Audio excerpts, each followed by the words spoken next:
नमस्ते दोस्तों, मेरे YouTube चैनल पर आप सभी का हार्दिक स्वागत है। एपिसोड 2 की शुरुआत होती है कबीर के घर से। कबीर अपने घर में बैठा है और ये सीन फ्लैशबैक में चलता है जब उसकी पत्नी उससे हंसी खुशी बात कर रही है। चूँकि वर्तमान में कबीर की पत्नी मर चुकी है या कहीं गायब हो चुकी है, कहानी आगे बढ़ती है जहाँ हमें दिखाया जाता है कबीर की माँ को उसके साथ बैठे हुए और वो अपनी प्यारी बहू को याद करती है। फिर कहानी आगे बढ़ती है जहाँ पर पुनः फ्लैशबैक में एक सीन आता है जहाँ कबीर का एक गाना सीक्वेंस दिखाया जाता है।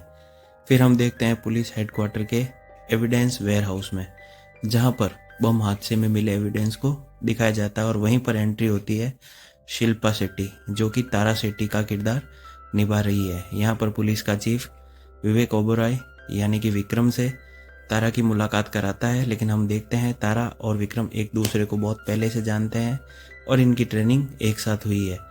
यहाँ पर कहानी आगे बढ़ती है जब हम देखते हैं कि पुलिस हेडक्वार्टर के बाहर कबीर, विक्रम और तारा खड़े हैं और अपने पुराने दिनों को याद करते हैं।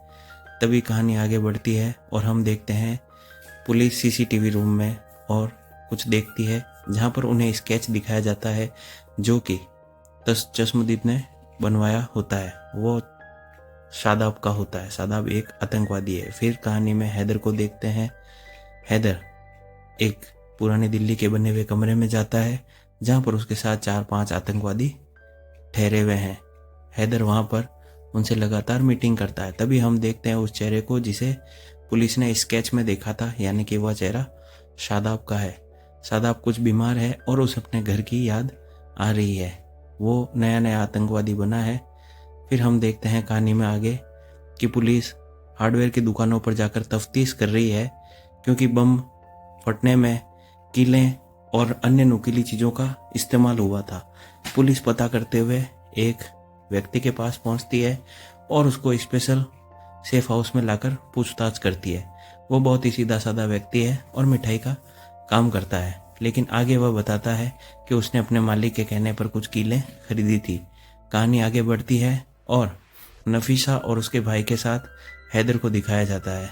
हैदर वहाँ पर नफीसा से कुछ बात करता है और हमें पता चलता है कि हैदर नफीसा को पसंद करता है। पुराने दिल्ली के एक ढाबे को दिखाया जाता है जहाँ पे कबीर और विक्रम एक दूसरे से बात कर रहे हैं और कबीर अपनी पत्नी के बारे में बात करता है और विक्रम को कहता है कि उसे अपनी पत्नी की याद आती है।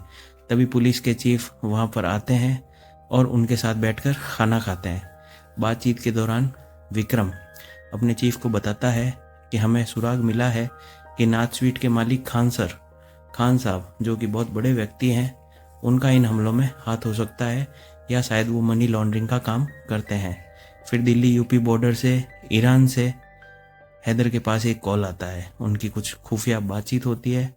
फिर हैदर वहाँ से बैठकर चला जाता है। कहानी में आगे हम देखते हैं कि नफीसा अपने भाई के साथ बैठी है। थोड़ी देर में हैदर वहाँ आकर बैठता है और वो इश्क मोहब्बत की बात करते हैं। फ्लैशबैक में हैदर का घर जलते हुए दिखाया जाता है।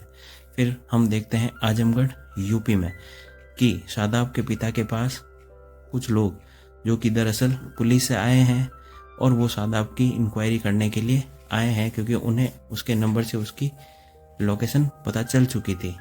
फिर वो शादाब की एक फ़ोटो निकालते हैं, लेकिन उसके पिता जो कि बहुत ही ईमानदार दिखाए जाते हैं और उन्हें अपने बेटे की करतूतों पर हमेशा से ही शक रहता है। फिर हम देखते हैं एक गार्डन में जहाँ पर विक्रम खान साहब, जो कि नाथ स्वीट के मालिक हैं, उनको पकड़ने के लिए आया है, क्योंकि पुलिस को उन पे शक है। वे उनको पकड़कर ले जाते हैं, लेकिन आगे कहानी बदलती है जहाँ पर हम देखते हैं कि विक्रम खान साहब के पोते को स्कूल से छुड़ाकर उनके पास लेके जाता है। फिर एक लड़का जिसके पीछे पुलिस लगी होती है, लेकिन वो फुर्ती से गायब हो जाता है। वह दरअसल सीकू है, जो कि हैदर का छोटा भाई है और उसने खान सर से पैसे लिए थे।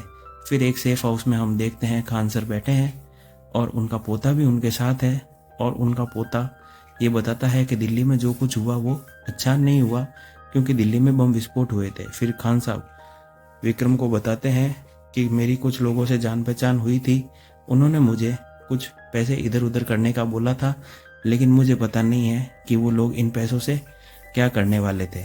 आगे कहानी में हम देखते हैं कि वो लड़का हैदर नफीसा और उसके परिवार के साथ बैठा है, जहाँ पर लोग नफीसा के शादी की बात करते हैं। फिर वो लोग छत पे जाते हैं, जहाँ पर हैदर उससे प्रॉमिस करता है कि वह उसका हमेशा ख्याल रखेगा। कहानी में आगे हम देखते हैं कि विक्रम के बेटे का 10वां जन्मदिन है और वो लोग वहाँ खड़े हैं। तभी तारा की एंट्री वहाँ पर होती है। तारा यानी शिल्पा शेट्टी।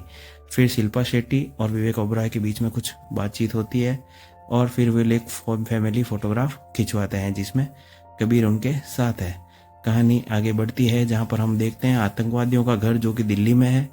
वो एक रूम है, वहाँ लाइट चली जाती है और शादाब, जो कि पहले काफ़ी घबराया हुआ दिख रहा था, अपने माँ बाप से बात करने के लिए काफ़ी बेचैन है। जब वो फ़ोन को ऑन करता है तभी हम देखते हैं कि उसकी लोकेशन पुलिस हेडक्वार्टर में पता चल जाती है और कहानी यहीं पर समाप्त होती है।